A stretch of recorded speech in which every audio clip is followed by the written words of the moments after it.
United nation security কাউন্সিলে permanent সদস্য সংখ্যা বাড়ানোর বিষয়টা একবার পুনরায় সামনে চলে এসছে, কারণ রাশিয়ার তরফ থেকে এর ওপরে একটা বয়ান সামনে এসছে, যেটা না শুধু চীনের জন্য সতর্কতা বরং ভারতের কিছু মিত্রদেশের জন্য সতর্কতা। ভেটো পাওয়ারের মাহাত্ম্য ইউক্রেন যুদ্ধ বিশ্বের সমস্ত দেশকে ভালো মতো বুঝিয়ে দিয়েছে।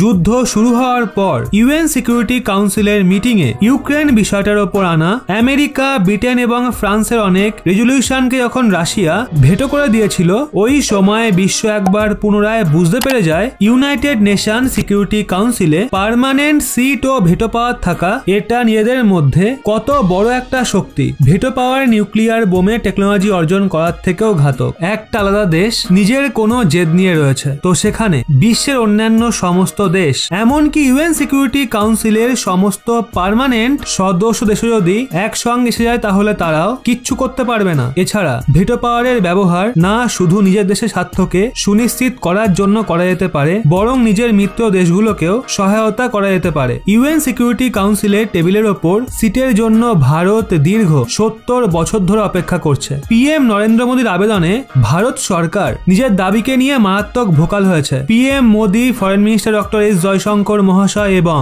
ইউএনএ আমাদের পার্মানেন্ট রিপ্রেজেন্টেটিভ টি.এস. তিরুমূর্তি মহাশয় এবং অন্যান্য ডিপ্লোমেটস সবাই বিশ্বকে সময়ে সময়ে মনে করিয়ে দেয় যে ভারতকে পার্মানেন্ট সদস্য করার সঠিক সময় এখন চলে এসছে। আর ভারত এই সদস্য পদ ভিক্ষা করছে না, বরং এটা ভারতের অধিকার। এখন আমরা এটা আলোচনা করব না যে ভারত ভেটো পাওয়ার কেন ডিজার্ভ করে, কারণ এই ভিডিওটা রাশিয়া থেকে আসা স্টেটমেন্টের ভিত্তিতে করা হয়েছে। রেফারেন্স হিসেবে স্ক্রিনে দেওয়া আর্টিকেলটা দেখুন, যা অনুযায়ী রাশিয়া বলেছে যে এক্সপ্যান্ডেড ইউএন সিকিউরিটি কাউন্সিলে তারা শুধু ইন্ডিয়া ও ব্রাজিলকেই স্বাগত জানাবে। মানে যখন ইউএন সিকিউরিটি কাউন্সিলের পার্মানেন্ট সিট বানানো হবে তখন রাশিয়া কেবল ভারত ও ব্রাজিলকে সমর্থন করবে। রিপোর্ট অনুযায়ী চীনে যে রাশিয়ার অ্যাম্বাসেডর অ্যান্ড্রে ডেনিসভ রয়েছেন, উনি গতকাল রাতের দিকে একটা স্টেটমেন্ট দিয়েছেন যে ইউএন সিকিউরিটি কাউন্সিলকে এক্সপ্যান্ড করা হোক, সেটাই পার্মানেন্ট সিট বানানো হোক, তার জন্য রাশিয়ার পূর্ণ সমর্থন রয়েছে। কিন্তু রাশিয়া জার্মানি ও জাপানকে সামিল হতে দেবে না, অর্থাৎ জার্মানি ও জাপানকে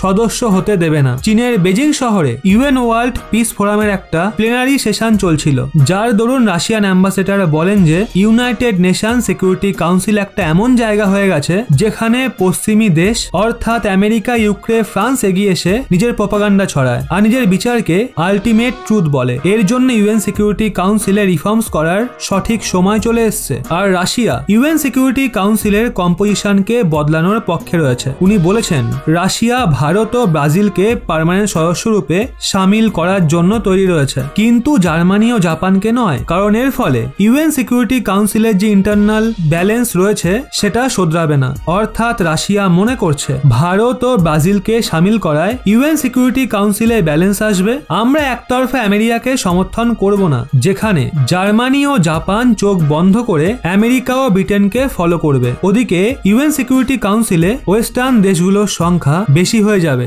যার ফলে ইউএন সিকিউরিটি কাউন্সিলের ইন্টারনাল ব্যালেন্স বিগড়ে যাবে। চীনের রাশিয়ান অ্যাম্বাসেডর অ্যান্ড্রে ডেনিসভ বলেন ইউএন সিকিউরিটি কাউন্সিলের কম্পোজিশন চেঞ্জ করার জন্য আফ্রিকান, ল্যাটিন আমেরিকান এবং এশিয়ান দেশগুলোর শেয়ার বাড়াতে হবে। এর ফলে ইউএন সিকিউরিটি কাউন্সিল আরো বেশি ডেমোক্রেটিক অর্থাৎ আরো বেশি লোকতান্ত্রিক হবে। অবশ্য যদি আপনারা এটা ভেবে থাকেন রাশিয়ার সমর্থনে ভারত কোনো বড় জয় পেয়ে গেছে, তো এমনটা একদমই নয়, কারণ চীন এখনো ভারতের রাস্তায় কাটা হয়ে দাঁড়িয়ে আছে। তবে যাই হোক, আপনাদের কি মনে হয় ভবিষ্যতে চীন কখনো ভারতকে ইউএন সিকিউরিটি কাউন্সিলের পার্মানেন্ট সদস্য বানানোর জন্য নিজের সমর্থন প্রদান করবে? হ্যাঁ নাকি না? নিচে কমেন্ট করে আপনার মতামত অবশ্যই জানান।